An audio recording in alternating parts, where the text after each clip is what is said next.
واقعہ یہ کہ آج سے پہلے میں اس دعا کی اصل عظمت کو اتنا نہیں سمجھ پایا تھا جتنا آج سمجھا.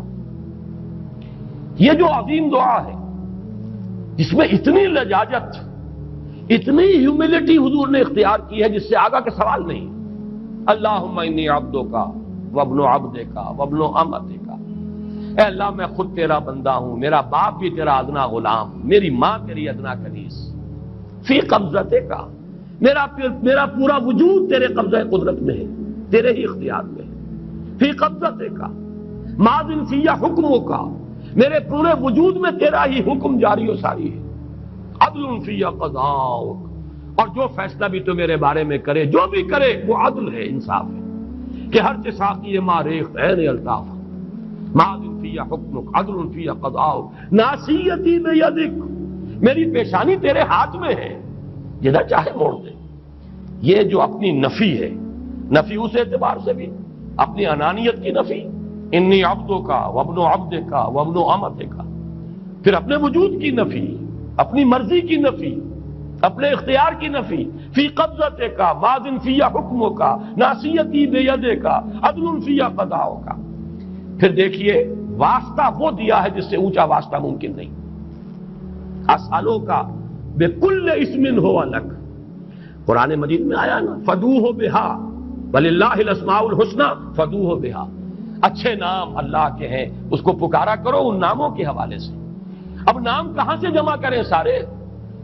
ایک میں اسألوک بکل اسم ہو لک، جو بھی تیرے نام ہیں، سمیت بہ نفسک، جن سے تو نے خود اپنے آپ کو موسوم کیا، او علمتہ احدا من خلقک، یا تو نے اپنی مخلوق میں سے کسی کو وہ نام سکھایا، او انزلتہ فی کتابک، یا وہ نام تو نے اپنی کسی کتاب میں نازل کیا، اب استاثرت بہ فی مکنون الغیب عندک، یا اس کو تو نے خود اپنے خزانہ غیب میں محفوظ رکھا ہوا ہے.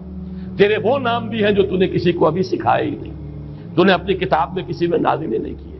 وہ تو تیرے خاص خزانے کے اندر وہ ابھی در مکنون ہے، وہ ابھی تیرے پاس موجود ہے.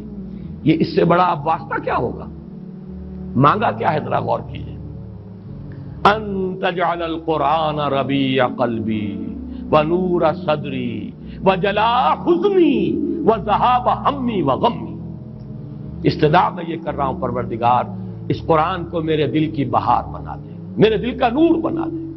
نور صدری، ان تجعل القرآن ربیع قلبی، میرے دل کی بہار، ونور صدری، میرے سینے کا نور، وجلاء حزنی، یہ حزن جو جس سے کہ محمد دو چار ہے صلی اللہ علیہ وسلم، یہ وہ کیفیت جو ہے قبض کی، اس کو دور کرنے کا ذریعہ بنا دے اس قرآن کو.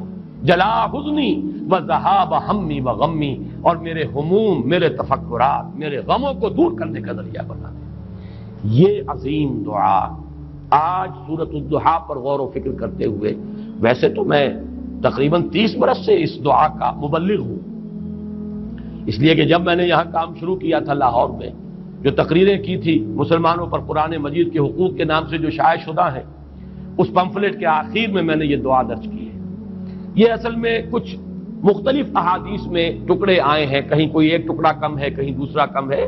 میں نے بڑی تحقیق کر کے تمام روایتوں کو جمع کر کے پھر اس کو مرتب کیا ہے، اور وہ بڑی خوبصورت میں نے اس کی سیٹنگ کی ہے، اور وہ اس کتابچے کے آخر میں ہے. اللہم انی عبدک وابن عبدک وابن امتک فی قبضتک ناصیتی بیدک ماض فی حکمک عدل فی قضاؤک اسألک بکل اسم ہو لک سمیت بہ نفسک او علمتہ احدا من خلقک او انزلتہ فی کتابک او استاثرت بہ فی مکنون الغیب عندک ان تجعل القرآن ربیع قلبی ونور صدری وجلاء حزنی وذہاب ہمی وغمی. یہ وہ کیفیت ہے، اور وہ قرآن جو اس کیفیت میں سب سے زیادہ پر تاثیر ہے وہ یہ قرآن ہے، ان دو صورتوں پر مشتمل قرآن، سورۃ الضحیٰ، سورۃ الانشراح.